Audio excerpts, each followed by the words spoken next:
وبه نستعين أما بعد أعوذ بالله من الشيطان الرجيم بسم الله الرحمن الرحيم إذ يوحي ربك إلى الملائكة أني معكم فثبتوا الذين آمنوا سألقي في قلوب الذين كفروا الرعب فاضربوا فوق الأعناق واضربوا منهم كل بنان ذلك بأنهم شاقوا الله ورسوله ومن يشاقق الله ورسوله فإن الله شديد العقاب ذلكم فذوقوه وأن للكافرين عذاب النار صدق اللہ العظیم۔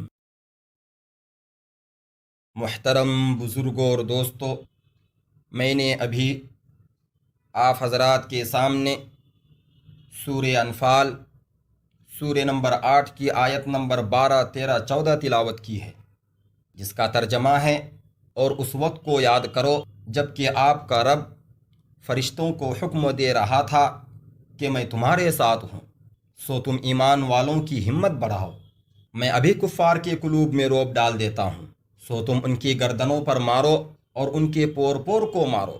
یہ اس بات کی سزا ہے کہ انہوں نے اللہ اور اس کے رسول کی مخالفت کی، اور جو اللہ اور اس کے رسول کی مخالفت کرتا ہے تو اس کو اللہ تعالی سخت سزا دیتے ہیں۔ تو یہ سزا چکھو اور جان لو کہ کافروں کے لیے جہنم کا عذاب ہی مقرر ہے۔ برادران اسلام، رمضان ہی کے مبارک مہینے میں اسلام کی کفار و مشرکین کے مقابلے میں پہلی جنگ ہوئی تھی، جس میں اللہ تعالیٰ نے مسلمانوں کو زبردست مدد فرمائی تھی۔ اس دن کو اللہ تعالیٰ نے یوم الفرقان فرمایا ہے، اس لیے کہ اس دن اللہ تعالیٰ نے اپنے رسول صلی اللہ علیہ وسلم اور مسلمانوں کی خاص نصرت فرما کر اور دشمنان اسلام یعنی کفار و مشرکین کو شکست فاش دے کر حق اور باطل کا فرق واضح کر دیا تھا۔ اس واقعے میں مسلمانوں کے لیے بڑی عبرت و بصیرت ہے اور رمضان میں پیش آیا تھا، اس لیے اس کی تفصیل بیان کی جا رہی ہے۔ اس غزوے کا سبب یہ ہوا کہ حضور صلی اللہ علیہ وسلم کو یہ معلوم ہوا کہ ابو سفیان ملک شام سے مکہ مکرمہ قریش کے ایک قافلے کے ساتھ لوٹ رہے ہیں، جس کے ساتھ کافی غلہ اور ساز و سامان بھی ہے۔ آپ صلی اللہ علیہ وسلم نے اس پر حملے کا ارادہ کیا تاکہ ان کا ساز و سامان چھینا جائے۔ ایسا اس لیے تھا کہ اس وقت قریش حضور صلی اللہ علیہ وسلم اور صحابہ کرام کے کھلم کھلا شدید قسم کے دشمن تھے۔ انہوں نے سرکار دو عالم صلی اللہ علیہ وسلم کو اور ان کے اصحاب کو ان کے گھر اور وطن سے نکالا تھا، ان کے اموال کو چھینا تھا، سچے دین کی دعوت کے مقابلے پر اڑ گئے تھے۔ اس لیے ایسے دشمنوں کے ساتھ یہ معاملہ کرنا عقل کے عین مطابق ہے، اور وہ اس کے مستحق تھے جس کا حضور صلی اللہ علیہ وسلم اور صحابہ کرام نے ارادہ کیا تھا۔ چنانچہ نبی کریم صلی اللہ علیہ وسلم نے 313 یا کچھ کم و بیش افراد کو لے کر نکلے، ساتھ میں 2 گھوڑے اور 70 اونٹ تھے۔ خروج کا مقصد قافلہ تھا، جنگ کا کوئی ارادہ نہ تھا، مگر بغیر کسی تصور کے اللہ تبارک و تعالی نے مسلمانوں اور ان کے دشمنوں کا آمنا سامنا کرا دیا تاکہ جو کام اللہ کو کرنا منظور تھا اس کی تکمیل کرا دے اور اپنے ارادے کو مکمل فرما دے۔ ابو سفیان کو جو اس قافلے کے سردار تھے یہ بات معلوم ہو گئی۔ انہوں نے ایک قاصد قریش کے پاس بھیج دیا تاکہ وہ مقابلہ کے لیے آئیں اور ان کے قافلے کی حفاظت کریں۔ ادھر یہ کیا کہ اپنا معروف راستہ بدل کر ساحل سمندر کا راستہ اختیار کیا اور تعاقب سے بچ نکلے۔ ادھر قریش کو جب اس کی اطلاع ہوئی تو ان کی انا کو بہت ٹھیس لگی۔ ان کے سارے سرگنے تقریباً 1000 کی تعداد میں مقابلہ آرائی کے لیے بڑے فرو کر سے روانہ ہوئے۔ ان کے ساتھ 100 گھوڑے اور 700 اونٹ تھے، بہت غرور کے ساتھ چلے، جیسا کہ قرآن کریم سورہ انفال سورہ نمبر 8 آیت نمبر 47 میں ہے، بَطَرًا وَرِئَاءَ النَّاسِ وَيَصُدُّونَ عَن سَبِيلِ اللَّهِ وَاللَّهُ بِمَا يَعْمَلُونَ مُحِيطٌ۔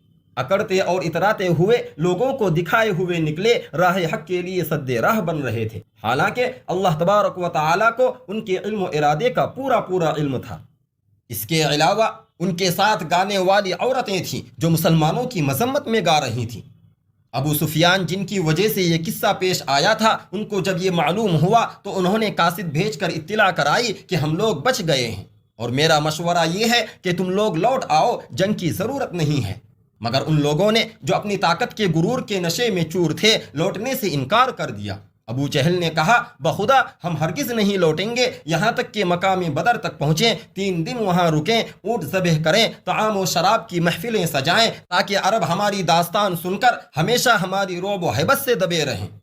جب نبی کریم صلی اللہ علیہ وسلم کو اس کی اطلاع ہوئی کہ قریش جم غفیر لے کر نکلے ہیں تو آپ نے جو صحابہ کرام ساتھ تھے ان کو جمع کر کے ان سے مشورہ کیا اور فرمایا کہ اللہ تعالیٰ نے مجھ سے 2 میں سے ایک چیز کا وعدہ فرمایا ہے، یا تو قافلہ ملے گا یا لشکر۔ مہاجرین میں سے مقداد بن اسود رضی اللہ عنہ کھڑے ہوئے اور پرجوش تقریر فرمائی، جس کے ایک ایک جملے سے ایمان کی مضبوطی اور محبت رسول جلوہ گر ہے۔ آپ نے فرمایا یا رسول اللہ امضِ لما امرک اللہ عز وجل فواللہ لا نقول كما قالت بنو اسرائیل لموسیٰ اذهب انت وربک فقاتلا انا هاہنا قاعدون ولكن نقاتل عن یمینک وعن شمالک ومن بین یدیک ومن خلفک۔ یعنی اے اللہ کے رسول صلی اللہ علیہ وسلم، جو اللہ نے آپ کو حکم دیا ہے اس کو کر گزریے۔ پروردگار کی قسم ہم وہ بات ہرگز اپنی زبان پر نہ لائیں گے جو بنی اسرائیل نے حضرت موسیٰ علیہ السلام سے کہی تھی جبکہ ان کو لڑائی کا حکم ہوا تھا کہ اے موسیٰ تم اور تمہارا رب جاؤ اور جا کر لڑو، ہم تو یہیں بیٹھے رہیں گے۔ اے اللہ کے رسول ہم آپ کے دائیں سے لڑیں گے، آپ کے بائیں سے لڑیں گے، آپ کے سامنے سے لڑیں گے اور آپ کے پیچھے سے لڑیں گے۔ انصار صحابہ میں سے حضرت سعد بن معاذ کھڑے ہوئے جو قبیلہ اوس کے سردار ہیں، انہوں نے بھی محبت رسول سے لبریز تقریر کی اور فرمایا یا رسول اللہ شاید آپ خیال فرمائیں کہ انصار اپنے دیار ہی میں آپ کی مدد کرنا اپنا حق سمجھتے ہیں۔ میں انصار کی جانب سے عرض کر رہا ہوں کہ آپ جس طرف چاہیں لے جائیں، جس سے مرضی ہو تعلق جوڑیں، جس سے چاہیں ختم فرما دیں، ہمارے مال میں سے جو چاہیں منتخب فرما لیں، جو چاہیں چھوڑ دیں۔ ہمارا جو مال آپ لیں گے وہ ہمیں اس مال سے زیادہ عزیز ہوگا جو آپ چھوڑ دیں گے۔ یا رسول اللہ جو آپ حکم فرمائیں ہم آنکھ بن کر اس کی پیروی کریں گے۔ بخدا اگر آپ ہمیں بر کے گماد تک لے جائیں تو ہم آپ کے ساتھ ہوں گے، اگر آپ سمندر پار کریں گے تو ہم آپ کے ساتھ اس میں کود پڑیں گے، اگر آپ ہمیں دشمن کے سامنے کر دیں تو ہمیں ہرگز ناگوار نہ ہوگا۔ ہم جنگ میں ڈٹنے والے مڈبھیڑ کے وقت سچائی کا پیکر ہوں گے۔ یہ ہمارے آقا انشاءاللہ تعالی ہماری کارکردگی سے آپ کی آنکھیں ٹھنڈی ہو جائیں گی۔ سرکار دو عالم صلی اللہ علیہ وسلم انصار و مہاجرین کی ان تقریروں سے بہت خوش ہوئے اور ارشاد فرمایا کہ چلو اور خوش ہو جاؤ، بخدا میں دشمنوں کے مقتل کو دیکھ رہا ہوں۔ اللہ کے اس لشکر کو لے کر حضور صلی اللہ علیہ وسلم چلے اور مقام بدر کے قریب تر جگہ میں پڑاؤ ڈالا۔ حضرت حباب بن منذر رضی اللہ عنہ نے عرض کیا کہ یا رسول اللہ کیا اللہ تعالیٰ نے اس جگہ پڑاؤ ڈالنے کا حکم دیا ہے یا جنگی مصلحت سے سرکار نے اپنی رائے سے منتخب فرمایا ہے؟ آپ صلی اللہ علیہ وسلم نے فرمایا کہ جنگی تدبیر و مصلحت کے پیش نظر ہے۔ حضرت حباب رضی اللہ عنہ نے کہا کہ یا رسول اللہ پھر تو یہ جگہ پڑاؤ کی نہیں ہے، آئیے پانی سے قریب جگہ ٹھہریں گے اور کنویں کے اندر سے پانی نکالیں گے اور حوض بنا کر اس میں پانی بھریں گے، ہم لوگ پانی پئیں گے اور وہ لوگ نہیں پی سکیں گے۔ نبی کریم صلی اللہ علیہ وسلم نے اس رائے کو پسند فرمایا، اٹھے اور میدان کا ادھر والا کنارہ جو میدان کی طرف تھا وہاں نزول فرمایا، اور قریش نے دوسرے میدان کے دوسرے کنارے میں نزول کیا جو مکہ کی جانب تھا۔ اسی رات اللہ تعالیٰ نے موسلادھار بارش برسائی جس سے مشرکین کے ٹھکانے پر سخت کیچڑ اور دلدل ہو گئی اور وہ پھنس کر رہ گئے، آگے نہیں بڑھ سکے۔ مسلمانوں کے لیے وہ بارش باران رحمت بنی جس سے خوب پاکی حاصل کی، زمین دب دب کر سخت ہو گئی، ریت خوب جم گیا، منزل ہر طرح سے ہموار ہو گئی، قدم خوب مضبوط ہو گئے۔ صحابہ کرام نے سرکار دو عالم صلی اللہ علیہ وسلم کے لیے میدان جنگ میں ایک ٹیلے پر عریش یعنی چھپر کا سائبان بنا دیا تھا، آپ وہاں قیام فرما تھے۔ اس سے اتر کر آپ صلی اللہ علیہ وسلم نے صحابہ کی صفیں جنگ کے لیے درست کی۔ آپ صلی اللہ علیہ وسلم اپنے دست اقدس سے سرداران قریش کے مقتل کی طرف اشارہ فرما رہے تھے کہ یہاں انشاءاللہ فلاں قتل ہوگا، یہاں فلاں قتل ہوگا۔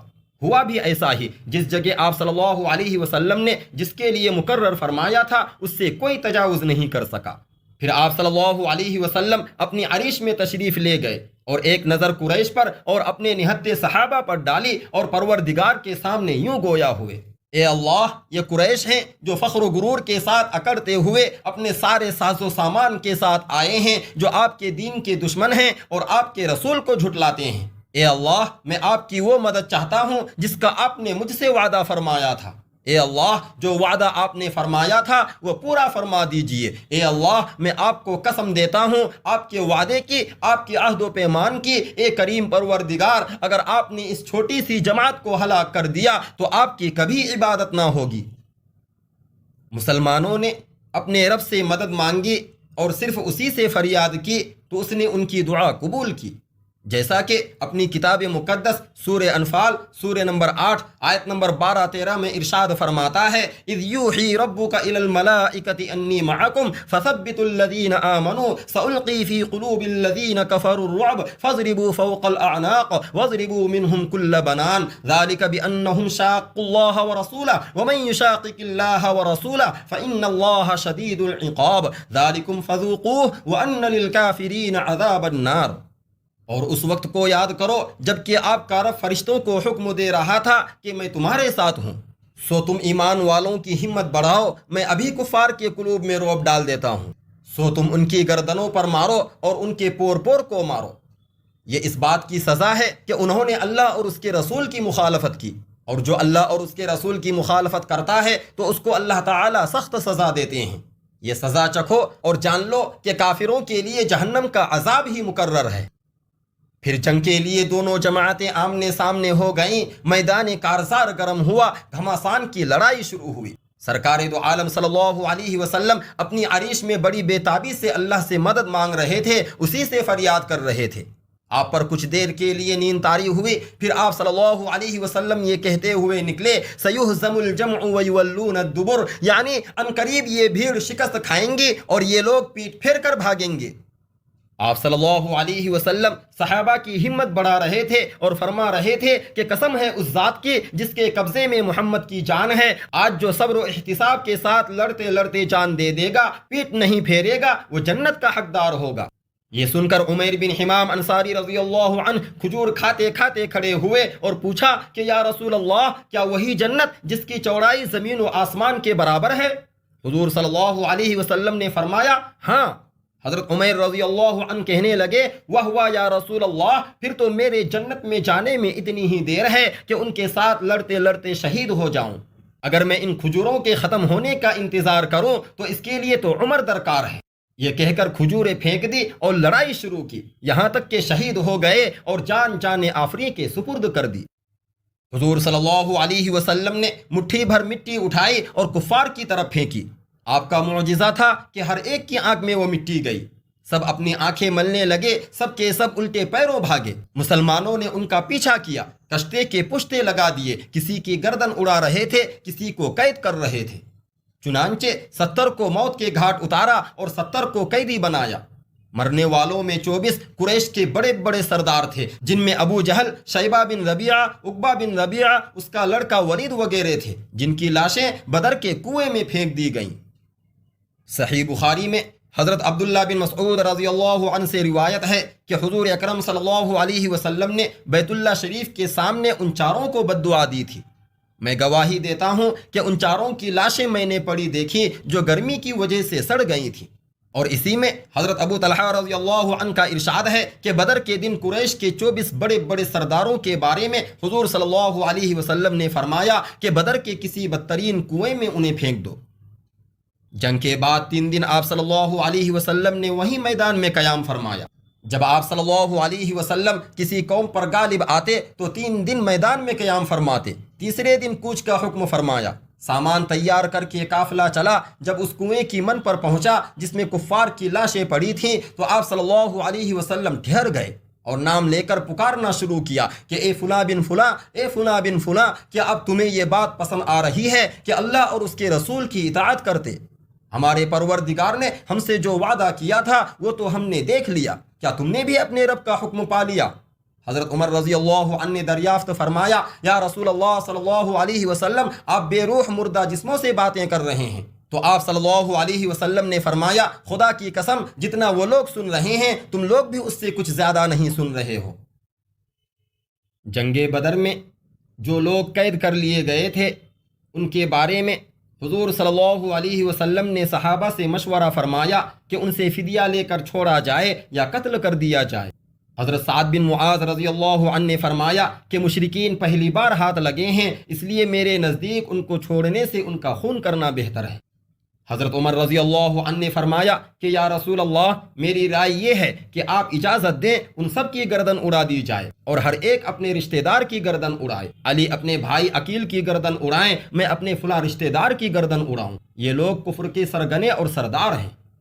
حضرت ابو بکر رضی اللہ عنہ نے فرمایا کہ سب خاندان قبیلے کے ہی لوگ ہیں، کوئی بھائی ہے تو کوئی بھتیجا ہے، اس لیے میری رائے یہ ہے کہ آپ ان سے فدیہ لے کر چھوڑ دیں، فدیے سے لشکر کو فائدہ ہوگا اور یہ بھی ہو سکتا ہے کہ اللہ تعالیٰ ان کو مسلمان کر دیں۔ چنانچہ سرکار دو عالم صلی اللہ علیہ وسلم نے ان کی یہ رائے پسند فرمائی، اور اکثر نے تو مال کا فدیہ دیا جو 1000 درہم سے 4000 درہم تک تھا۔ بعضوں کا فدیہ یہ تھا کہ وہ مسلمان بچوں کو پڑھنا لکھنا سکھا دیں، اور بعض کو جو مسلمان قریش کے پاس قید تھے ان کے تبادلے میں چھوڑ دیا گیا، بعض کو قتل کر دیا گیا، اور بعض کو مصلحت کے پیش نظر بغیر فدیے کے بطور احسان کے چھوڑ دیا گیا۔ عزیز دوستوں اور ساتھیوں، غور کیجئے، یہ ہے غزوہ بدر، جس میں مٹھی بھر نہتے مسلمان کافروں کے جم غفیر پر غالب آ گئے۔ ذرا سوچئے اور بار بار سوچئے کہ اس مختصر سی جماعت کے پاس کیا تھا؟ کیا ہتھیاروں کی بہتات تھی یا سائنس کی مہارت تھی؟ ٹیکنالوجی میں ان کو امتیاز حاصل تھا یا مال و زر میں ساری اقوام پر حاوی تھے؟ افراد کی کثرت کا گلگلا تھا یا یہ ساری ہی چیزیں اکٹھا ہو گئی تھیں جس سے وہ فاتح ہوئے اور دشمن شکست کھا کے فرار ہوا؟ حاشا وکلا کہ یہ چیزیں اس وقت یا کبھی بھی مسلمانوں کی کامیابی کا بنیادی سبب بنی ہوں۔ وہاں تو صرف اور صرف ایک محمد عربی صلی اللہ علیہ وسلم کے دامن سے ایسی وابستگی تھی کہ 32 دانتوں سے آپ کے دین شریعت کو پکڑ رکھا تھا۔ جان و مال، عزت و آبرو، آبا و اجداد سب کچھ چھوٹ جائے مگر سرکار دو عالم صلی اللہ علیہ وسلم کی سنت نہ چھوٹے، آپ کے حکم کی خلاف ورزی نہ ہو جائے۔ جو جان مانگو تو جان دیں گے، جو مال مانگو تو مال دیں گے، جو جان مانگو تو جان دیں گے، جو مال مانگو تو مال دیں گے، مگر یہ ہم سے نہ ہو سکے گا، نبی کا جاہ و جلال دیں گے۔ یہی جذبہ تھا، یہی عمل جس کے نتیجے میں کفر کی ہڈی چور چور ہو گئی، اسلام کی جڑیں صبح قیامت تک کے لیے مضبوط ہو گئیں، اور ہمیشہ کے لیے یہی قانون طے ہے کہ کی محمد سے وفا تو نے تو ہم تیرے ہیں، کی محمد سے وفا تو نے تو ہم تیرے ہیں، یہ جہاں چیز کیا ہے لوح و قلم تیرے ہیں۔